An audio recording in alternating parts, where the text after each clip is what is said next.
Hey, welcome to Scratching the Surface. I'm Jarrett Fuller, and this is a podcast about performative design. On this episode, I am joined by Tereza Ruller. Tereza is a designer, educator, and the co-founder of the Rodina, an Amsterdam-based design studio that describes themselves as a post-critical design studio with an experimental practice drenched in strategies of performance art, play, and subversion. I've been a fan of Tereza and the Rodinas since I read Tereza's online book, Action to Surface, a few years ago. Action to Surface presents Tereza's ongoing research and theorizes what she calls performative design, which employs strategies from performance art to interrogate the surfaces of graphic design, as well as larger questions around labor, capitalism, institutions, and social media platforms.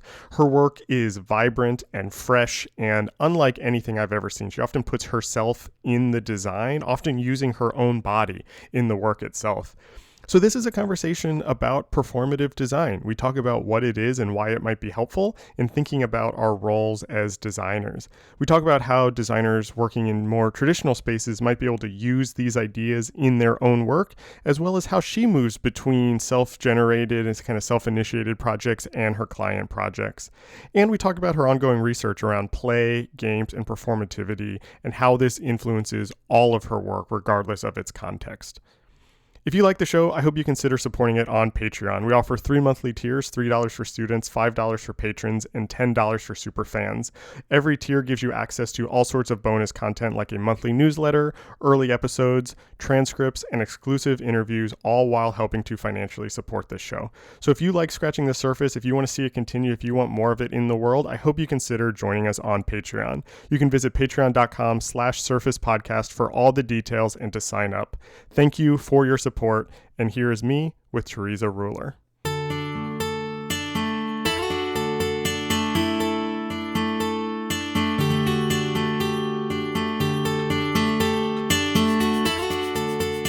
Maybe the best way to begin for people who are unfamiliar with you or unfamiliar with your work and your kind of ideas around performative design, how do you describe what performative design is? Well, it's quite difficult with performative design because we have to talk about what is performance, performativity, performative act, right? So maybe just to start, what is performance to understand that it's the act or activity, and performativity would be its essence or nature, the quality of the performance.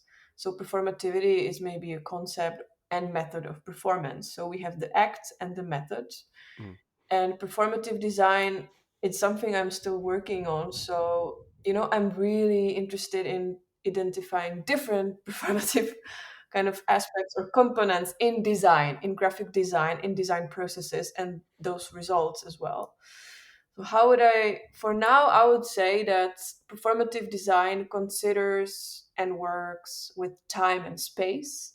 Mm. It opens design processes, and performative design has ability to invite um, others or everyone. So it invites those who want to join in into these design processes. It's open not just for participation, but also for co-creation. So it somehow also breaks this hierarchy of the designer and the one who follows the task, let's say, but it's really more less hierarchical setup where invited people can co-create. So audience is not a spectator anymore in performative design, but maybe more a player or contributor.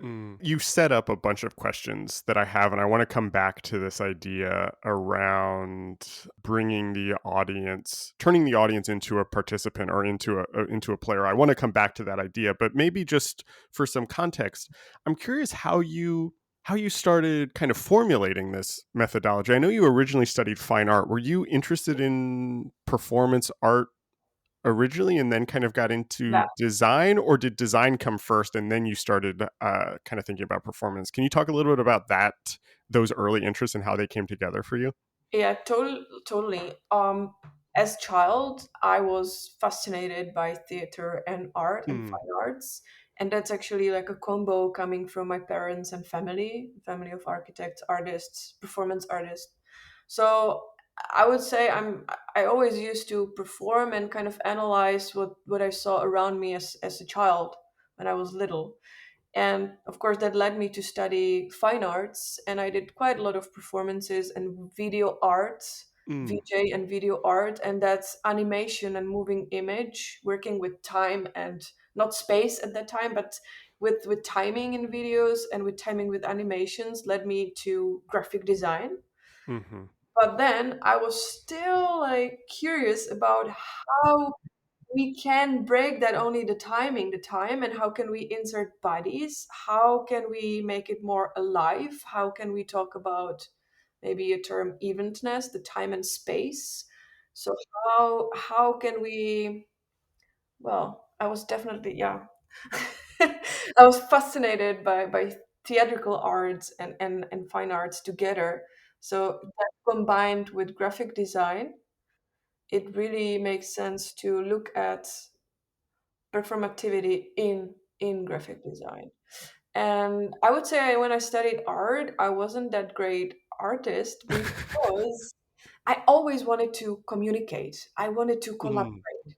And nobody told me that there's this fantastic field of communication design, right? So I was a little bit suffering trying to communicate as an artist.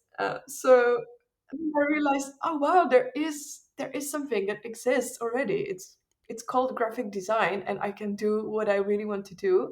That I mean, okay, so maybe this explains what my next question. As you were saying this, I was kind of curious about why this is maybe a reductive question. Why you were interested in design? You know, it seemed like you were working on these interesting projects. You come from a family of artists. You were doing these performances. Why did design have to become a part of it? But it sounds like it was this idea of communicating and collaborating Exactly. was a side that you maybe weren't getting in the more kind of fine art context.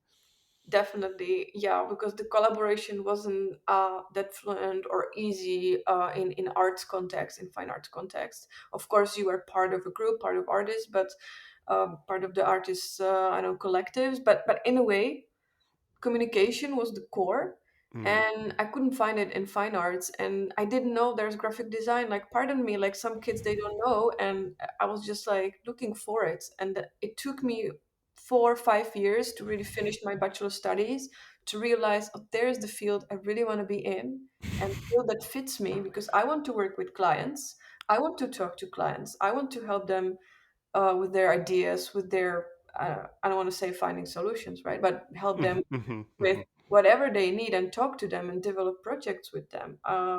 Yeah, Can you talk about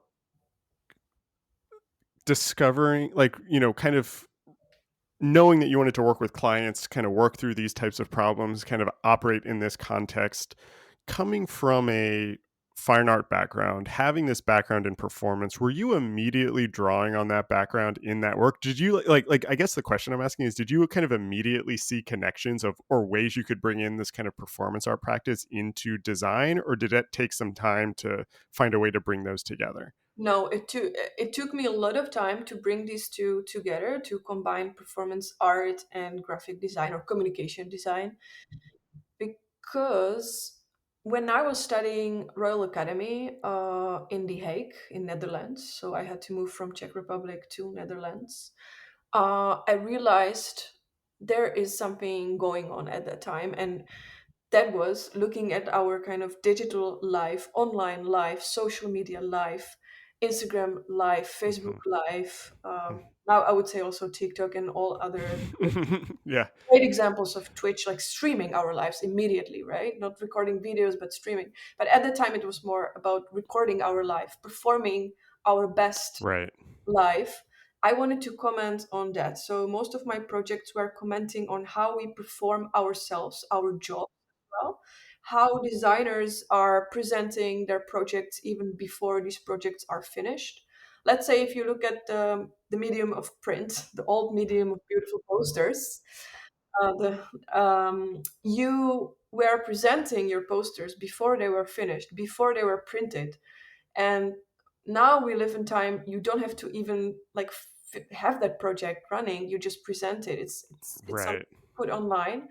And for me, that was performative moment when I realized this performance art is connected with real life. So it's somehow this performativity is penetrating the designer's life, how we present ourselves. And I Mm. wanted to comment on that. That's really interesting because what when I was watching some lectures that you had given where you had clips of videos that you had done and I guess performances that you've put on, and you're kind of using these to ask big questions around capitalism, around social media, around Yeah, technology, around institutions. But there was also a sort of kind of inherent critique in design itself. It's like these projects were both about these bigger questions, but they're also about like what it means to be a designer. And so that kind of comes out of what I'm hearing you say, I think, is that you kind of found that performance was a way to actually kind of better understand design, maybe, or understand how you could operate as a designer. Does that make sense? yeah, definitely that makes sense. So yeah, at that time, definitely performance became like a medium how to understand how I can become a designer. So it Mm, was really applicable for me.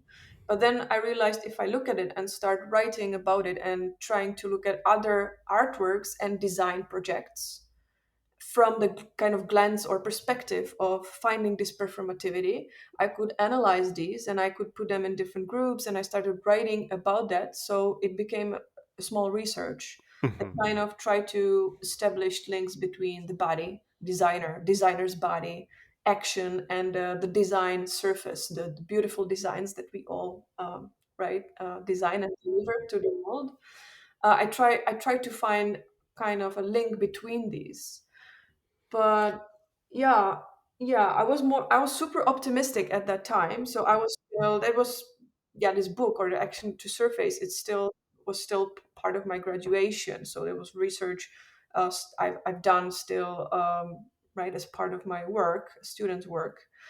But I definitely took it to the next level because I realized that this performance and performativity in design is something that, let's say, capitalism is trying to, in a way, take over or take from us mm, as designers, as workers, as working bodies, that we have to really perform ourselves in front of others, what we do and how we do it, that we are the best to be employed or best to get the job done. mhm, But we can actually, when we, so the capitalism appropriates the language of performative design or performance art, but we can claim it back by doing performative design. So I realized, yeah, we don't have to leave it for the capitalism to take over. Let's say I talk about these huge social media companies to let us perform online, but as mhm. artists and designers, we can still claim it back, but it needs to include the critique of it, or not just awareness of what's happening to that, but also critique of it. I have two questions that may or may not be related, because I think it's interesting how you're talking about, in a way, these platforms, social media platforms, I guess capitalism at large is kind of forcing all of us to be performers all the time. Yeah. And that and like you said, that you can make a kind of quote unquote printed piece of design that never actually is printed. I'm fascinated by like mock-up culture right now, how like every designer is using these same computer generated mock-ups to show their posters or books, which I think you could argue is a type of performance in a way. It's like you're just kind of performing the act of printing without actually printing in some way. And so I think that's kind of getting to this idea of the surface that you talk about a lot, and this is kind of the core of your idea of action to surface. And so I'm wondering if you can talk about kind of why the surface is so critical to this and kind of interrogating that surface. And then the kind of secondary question, which maybe is more just I want to hear you kind of elaborate a little bit more on this idea of performative design is almost like just making aware that all of us are performing anyway. It's like taking it's like putting the glasses on so you can kind of see that all of this is a type of performance, maybe. No, exactly.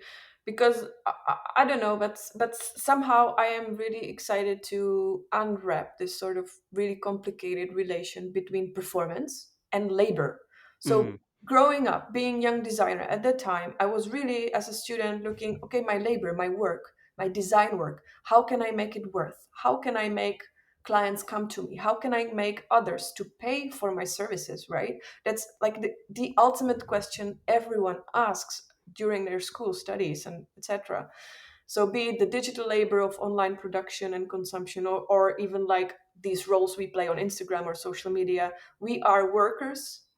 We are also, let's say, combining the work with our leisure. We are also players, the one who Right. play in this kind of sort of exploitative relation or self-exploitative Hmm. relation or self-exploitative mode of work in the current capitalism. And performative design could at that time really offer, I would say, a means for fantasizing or even performing our way out, my way out of these structures of the current working conditions, while also becoming visible on the market, as I can say, by theorizing that or theorizing on that. Mm. So in the way I could fantasize, but also build the studio the way that I can write the theory about it or try to reflect on projects that I do. So I always try to make projects around performative design, playing with bodies, with time, space, open processes, inviting public into that. And then I try to look at it, analyze it, what happens, and write about it, or try to understand what just happened. What was this? Was this more, yeah, design and what, right? Because people also were asking a lot at that time, are you making art? What's the difference between art and design? Right. This really bad question. Like on wrong questions, there is no good answer. So I try to really carefully unwrap what is this very intricate relation of performance and design, and where is the value of my work as a young designer, and how this surface Right. brings this value. So this surface is really important because there's this attractive, in my case, very ecstatic, happy and excited, but under the surface there is all this bitterness of the reality we're living. I mean, and what's also interesting to me about that is that the surface in graphic design or communication design kind of proper or in more traditional context is always so polished. It's like so perfect, these mock-ups are Yeah, like, always these like kind of really, everything is finished. And so there's this like polish to it. And what I think is interesting about performative design and interesting about what you're talking about, and this is a way to kind of come back to this idea about the audience becoming the participant, is that performative design gets rid of that polish, in some way. It kind of, or it reveals that all of this is just a surface, a maybe, and lot of that there is edit. this stuff behind it. Yeah. And so, Yeah, can you talk about, you've talked before also about how performance is a way to create solidarity or community. Earlier in this conversation, we were talking about the audience becoming the participant or the player. Can you talk about that idea and how performance can do this in a way that maybe design generally cannot? I think performative design has real power in showing and sharing together live during special moments playfulness and imagination. And I know these words can be used and they can be so empty if you hear it often. Yeah. But in this live situation, together, we talk about togetherness, right? This is like more Donna Haraway language of togetherness, entangleness, connectedness, living species together. But literally, through performance, we can, in certain moments, I'm not saying during the whole time of this performative events, we can feel we are together, even though there might be clashes and collisions and this Mm, bumpiness of imperfect project, right? These projects are often failures, but we can feel we are together, and that's really beautiful moments. And this imagination during performance really is something strong. It's really strong moments because, well, suddenly through embodiment, right? So I'm using these tactics from performance art through embodiment or role play from games. Through role play and embodiment, you can literally become something else for a very short moment during the mhm, performative act. mm, And these moments are so special because then you might understand different angles of looking at issue, looking at problem. Let's say we live in very special time of so many crises at the same time, like the ecological total breakdown, the total meltdown of the planet. Like for example, we can through that we can for a short time embed ourselves and become, let's say, embody ground. I can make Mm, people performative design understand how maybe the earth is feeling for a short moment, but there is this like, yeah, there is this breaking point when you start performing. Let's say I designed playground, which is a spatial installation on the floor, and right. then I design geological poncho. So you can wear a poncho, you can wear a textile, you can wear the special surface that is designed, but at the same time you embody this part of design. So the design, the poncho helps you to become part of the earth, part of the ground, and you in certain moment that there's a breaking moment and you feel you are the earth. You forgot about yourself as human being, as designer or art lover or whoever, and you for a short moment you really feel, oh, like this is me, and I believe I'm ground, I'm earth, I'm something else. And those are really important moments that we cannot easily monetize upon. That these are the ones that Right. where capitalism is melting because it's something else. You cannot, these feelings, these moments of strong feelings, emotions, togetherness. This is really something we cannot pay by money. We cannot. Right. One of the things that I really like about your work and really appreciate about your approach to this, and this goes back to something you were saying earlier about wanting to work with clients, wanting to collaborate, is that this idea of performative design isn't just a theory or a methodology or something that just lives in the gallery. That you actually do. You know, you have this studio, the Rodina, with your partner.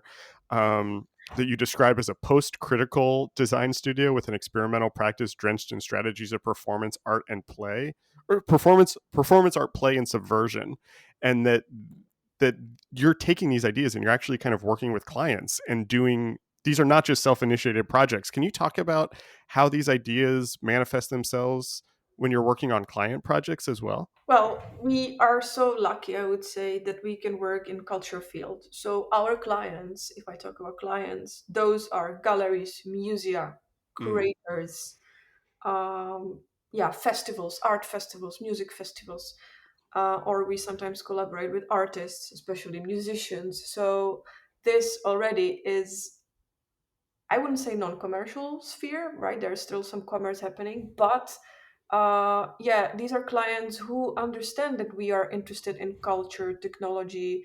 We are also authors of this action to surface of performative mm. design, and they are excited to insert a bit of that spice into their visual identities. So yeah, we designed for Harvard, we did GSD, Harvard GSD, for Front International, which is a huge triennale in Ohio.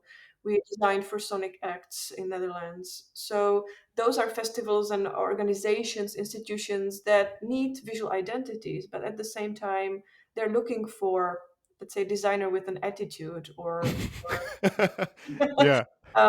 yeah, how can, I was always thinking, how can I make or communicate my personal intentions or feelings publicly, and also, I think also through design and through these, with these clients I can do that.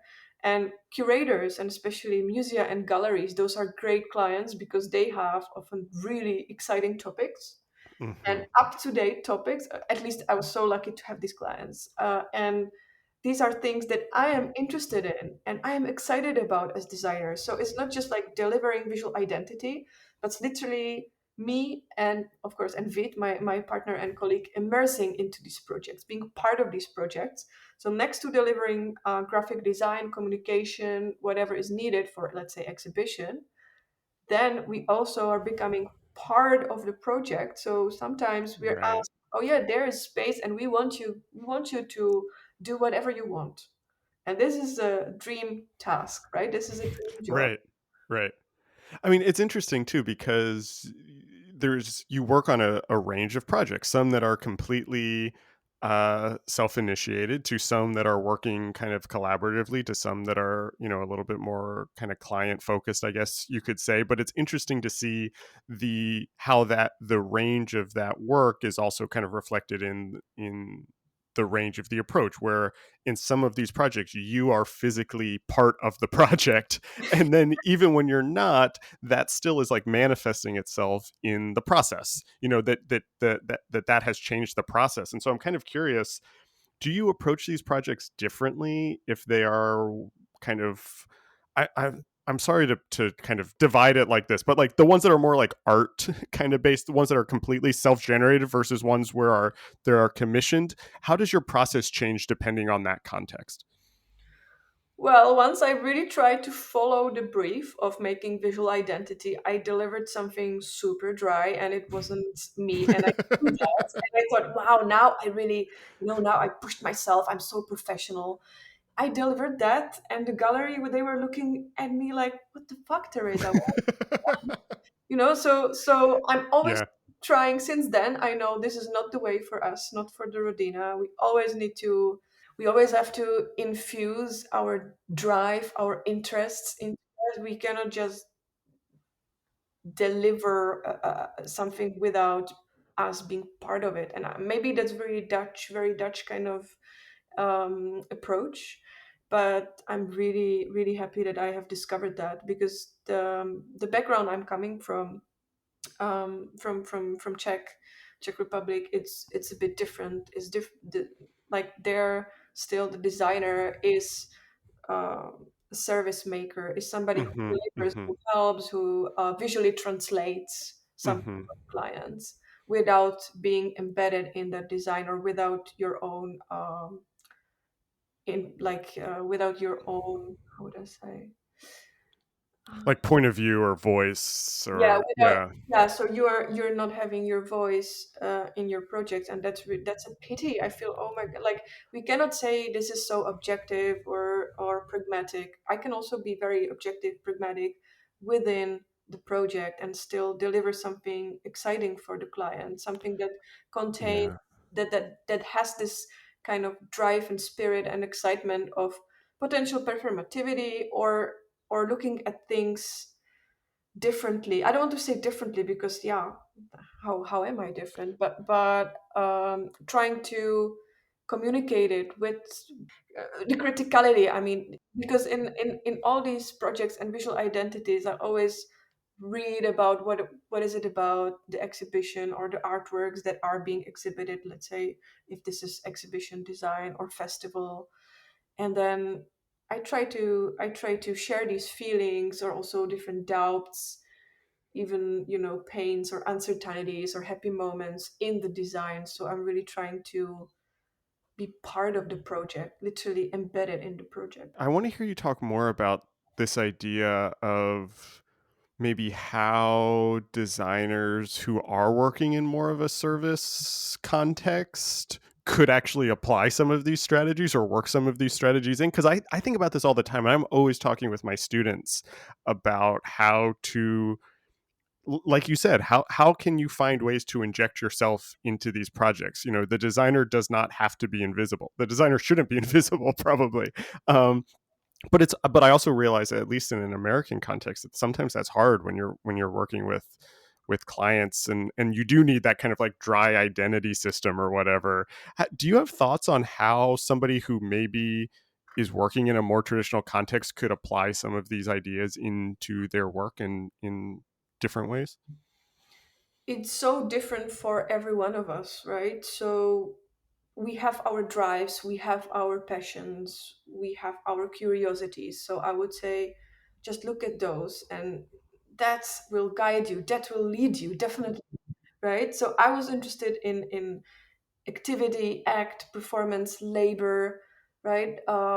Yeah, Hmm. bodies and chance and open design processes. I really took that, and I let myself being guided by these terms, and I look at that, and I think that also, when it informed my work, it also brought different type of clients who are Mm. excited about my topics. But that's really, really difficult. Like everyone everyone has their own passions and dreams. I would say, even if you completely fail, and I also have my dreams that I failed, but continue like going for it, right? Yeah, yeah, It's impossible to just like finish school and then do things that you maybe don't want to do. Like try every evening, because I also did that. I mean, I also worked for other designers. I also didn't have money. I really had to do things that, yeah, but every evening I was still like, this is the Rodina, and I'll do it. yeah, yeah. Let me ask you this that same question in kind of a slightly different way. That's maybe a little bit more general. I don't know that much about performance art and the history of performance art, other than I mean, I read Action to Surface, which I think has I encourage everybody listening to read it, and I think you have such great references there. I'm very interested in the kind of Bauhaus dances, and that sort of thing. Uh, but what are some things that you think designers can learn from, the act of performance art? And you're talking about play, you're talking about chance. How do you see some of these actually having an influence on the design process?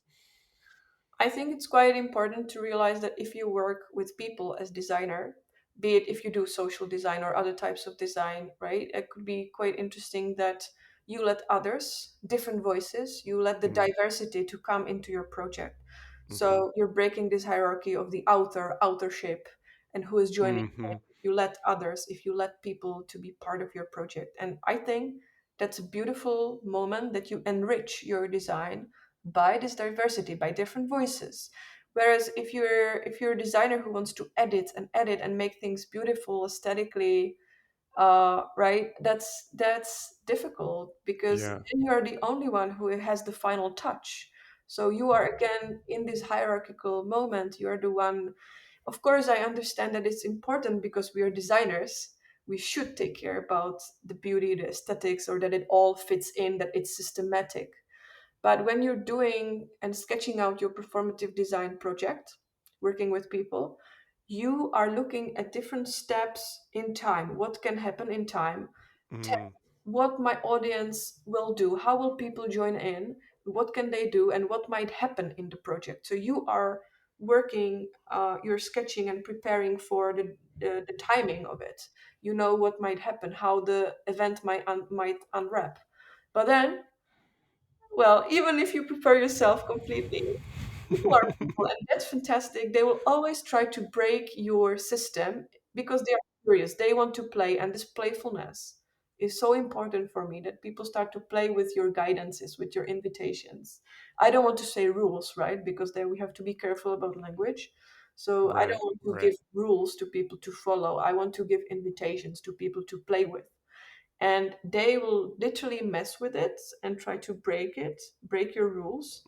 And that's enriching moment, because from that, sometimes the results might fail a bit, but from that you can make another project that will be informed by this failure, or well, right, leak in the system. right, right. Yeah, it reminds me. I think you're working on the front project with Prem right now, right? Yeah, And Prem has that line where he says every project is a practice for the next project or something like that. yeah. Which I think is exactly kind of what you're talking about. I've been thinking about that idea a lot lately. I'm curious how you think about this in a teaching and educational context also, because you're also a teacher. You've given workshops, Yeah. basically all around the world on these ideas. I'm also a teacher, and I think about some of these ideas in the classroom. How do you think about ideas of performativity in a classroom setting, and kind of introducing these ideas to students? Oh, I really love to teach or be an educator, design educator, because after some time I realized it's not about the teacher and myself. I was so egoistic at the time. It's about students and how they learn, and my role suddenly switched, and i Yeah. i kind of, as a teacher, I kind of embodied this facilitator or the frame worker. I don't know, I'm creating the frame, and the life situation of education is happening also amongst the student, within the students. I don't want to say peer to peer, right? This is like educational theory, pedagogy, but literally they are doing the things they are curious about, they want to do. So I'm just like framing the situation, I let them speak. So I want to also break from this who has the stage, right? Because Right. often the teachers were the ones who had the stage. I want to spread the stage throughout the whole, let's say, classroom, if we talk about the old setup of the classroom, be it virtual classroom these days or whatever. And the stage is the whole educational kind of process. So the students are learning from each other. But the regular practice of me as an educator, I teach at Design Academy Eindhoven, and that's called Society and Change. So we Mm, have quite an agenda to fulfill. So we're talking about social design, and well, the performative design is definitely part of it in a playful way. Right, how to activate mhm. certain exercises. But yeah, there is very, in a way, it's connecting social issues to the broader sense of graphic design could be, and what would be the new role of young designers these days, because we don't, when we are educating young designers, we don't know yet what will be their future occupation, because the industry is changing. It's literally Right. changing from year to year, from month to month, with different media. We have different technologies, and yeah, so they have to find their own way, being socially sensitive and informed. So yeah, that's really my role there. Yeah, I mean, and that's why I kind of asked about teaching also, because when you were talking about it's not about rules, it's about invitations. That's like exactly how I think about my role as a teacher. Is I'm not imparting rules, or I'm not imparting ways to practice, but to kind of show a lot. And there's an interesting kind of parallel between teaching and performative design, I Mhm. think, in a lot of ways. I'm curious how has teaching, and how has kind of giving how is teaching, even if you're not teaching performative design proper, um, but then also how have given these workshops on performative design, has that changed your own approach to design, and or your own kind of thinking around ideas of performative design? Ah, that's a good question. I don't know actually. I mean, I'm learning every time I do a workshop or something. Hmm. I'm literally learning from the workshop itself how it works, because I always design a new workshop or different kind of guidance or educational steps. So it's always new Mm. project for me. But I learn from the collective, from the students. I learn from them and with them. So it's always a journey. It's always exploration, and that's how I like also my projects to be. So I guess that's connection. That's the only connection I can find right now. But that's a good question to think about. Okay, I'm glad. But maybe um, there's something really, because yeah, there's something really maybe interesting for you if you would ask, because now we live in this Corona time. So right. everything, also the teaching, education, all these workshops became online. We also lost all the music industry, or lost in the way that's there are no parties, Hmm. there's no clubbing, and yeah, it's such a huge change, and still it's this new norm. I'm still not used to that, and maybe where the performative design really shifted, or I could learn from that, also from this, what is performative design, working with bodies in time and space, is that this time of isolation and uncertainty and being online all the time on conference calls really gave me opportunity to um, think about virtual bodies, think about online Mm. bodies, think about us being on these conference calls, and how us being connected with our displays all the time Right. can bring new design projects. So from performative design and performance live, the physical ones, those were often, right, all these were postponed, or there is no audience to work with, etc., because you have all these corona measures, all the rules. uh, that really showed me that I can do online projects in a different way. So with Vit in the studio, we started to build different imaginary worlds, Mm. and looking at how performative design can enrich that, or what can we learn from that in these online environments that we are making and building. So that's a huge shift. And I think that's really something amazing because we are building these like game like worlds online, which Right. are 3D, and you are entering this space as a user, but you have your body, you have your avatar, and you can join others. So the clubbing is not completely lost because the club can be online, or the education, the workshops. One of the workshops at Stelka Institute in Moscow, we did entirely online in one of these spaces, and we built that space together with students. That was Mm. quite exciting. So we could kind of perform online virtually with our physical and virtual bodies there. um so yeah, that's quite exciting these days, or for yeah, since 2020 already, to build these worlds for performance.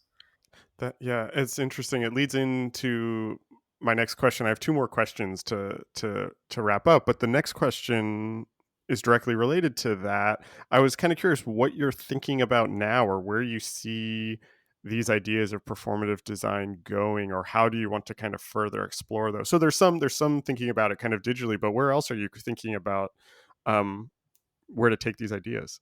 Well, that's a good question. So what I would say, as designer of performative design, designing performative design projects, um, looking at imagination and playfulness, I was working on a lot of, I call it playgrounds, spaces where you can do the performance, where the performance can happen physically, right? But since last year, the physical performance cannot happen. And I looked back into my huge passion through playfulness, which is games. So these physical performative playgrounds, as spaces for imagination, they can literally be visually translated and designed into a world of online play, online game, let's say. So we are kind of designing these games set up, making virtual worlds as some sort of exercises in imagination, or reimagining the world in a way. And it really connects to performative design because one of my early projects that was really literally discovering and looking at different angles of performance was called Playber. It was a Right. video, and it was a short theory on what is this Playber, the play and labor, because performance is really connected with labor as well. Hmm. And Hmm. the labor term comes from the game industry, from the game design, and this is a term criticizing this productive leisure, this productive leisure in the time of really affordable digital technology. So it really comes from games, and me as a kind of old gamer, that really connects the labor, games, gaming, Right. imagination, Right. playfulness. So it makes total sense to kind of make these days to work around that. There, I mean, look at the film industry. Like, it has less people are watching less films than playing games, or watching Twitch, or watching others playing games. So as designers working with time and space, the space can be virtual, the space can be 3D. So then the games, or let's say artistic games, right? We're not making very commercial shooter games. We're making non-violent exploratory multiplayer games, let's say. Those games are something else. So those can be imaginations of different worlds, or proposals for better worlds.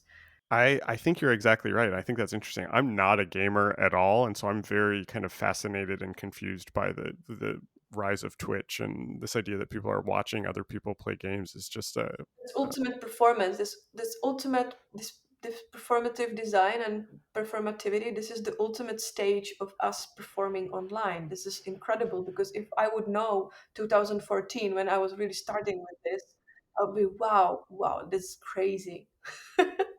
yeah, it is crazy. It is crazy. That's the only word for it. Uh, my last question. I'm curious what you're reading right now. Okay, I'm still reading and rereading Artificial Health. That's a book by Claire Bishop, really criticizing performativity and collective performance, especially because Hmm. there was always this dream of, if we do collective performances, this is great and so democratic and amazing. But actually, it brings a lot of bumpiness and questions of authorships and all these things. So Yeah, so I'm reading that, Artificial Health. And then I was reading poems by Audre Lorde, which Mm, is an amazing book. Yeah, and then of course, next to that, I was, okay, this poem is it's really hard. So what was she writing next to it? And I discovered her super critical and amazing world. Well, yeah, and that's texts from 70s. It's so powerful. I was like, yeah, this was a book. Your silence will not protect you, I think, or no, your sisterhood, sister outsider. Yeah, both of them, sister outsider, and yeah, it's just it almost made me cry. And some books can really make you cry, and it never happened with theory. And this, if I say Audre Lorde, let's say for me it was more theoretical. The text, one of it. yeah. It's for first time the theory made me cry. Yeah, okay, when you read some poetry, you can be really powerful, but this was first time with theory. That was something. And then, oh, I have, wait, I have to look, because there's amazing book. Oh my God, I really love that. It's a trilogy. It's a trilogy about, it's a fantasies. I really love fantasy books and sci-fi books, talking about future and different humankind, like kind of futuristic imagination and Afrofuturistic imaginations. It's called Mm, Season, and it's the fantasy novel by Jemisin, N.K. Jemisin. It's called the fifth season, but it's really super powerful female character or three characters, but I don't want to make a spoiler alert here. But yeah, you follow this powerful female character, but actually the story is way deeper. It's like, I wouldn't say Afrofuturistic, but it's it's futuristic in the way that it tells the story of communities and powerful communities, but also the struggle of communities. And it mm, also tells really exact, I think, exact story of what does it mean to be rejected by society you live in, or be suppressed, mm, totally, okay, totally oppressed by the society you live in. And the fifth season really, in sensitive way, can introduce it through science fiction. It can introduce it to readers who are really not, who are really not into, let's say, feminism, Afrofuturism, but while reading this book they can realize, oh my God, there is maybe still here a patriarchal society which is really right. happening. Yeah, so it really beautifully opens up these huge difficult topics in a way that I think Jemisin can really teach us about this, what's happening in the Western society, really. I ask everybody that I talk to, the last question that I ask is, what are you reading right now? And over the last couple of months, more and more people are reading fantasy, science fiction, Afrofuturism, and I'm just not steeped in that literature at all. And so I feel like I need to catch up. And I don't know if that is because of this current moment or the types of people that I'm talking to lately. And so I think that's a great list. That's such a great book list to wrap this up. Tereza, thank you so much for doing this. I'm a big fan of your work and the ideas around performative design. I loved Action to Surface. Thanks for being on the podcast. Thank you, Jarrett. Thank you so much. This episode was recorded on May 14th, 2021. Our theme music is by Andy Borgasani. We're on Twitter and Instagram at Surface Podcast. You can support the show on Patreon and find previous episodes wherever you get your podcasts and at scratchingthesurface.fm. Thanks for listening.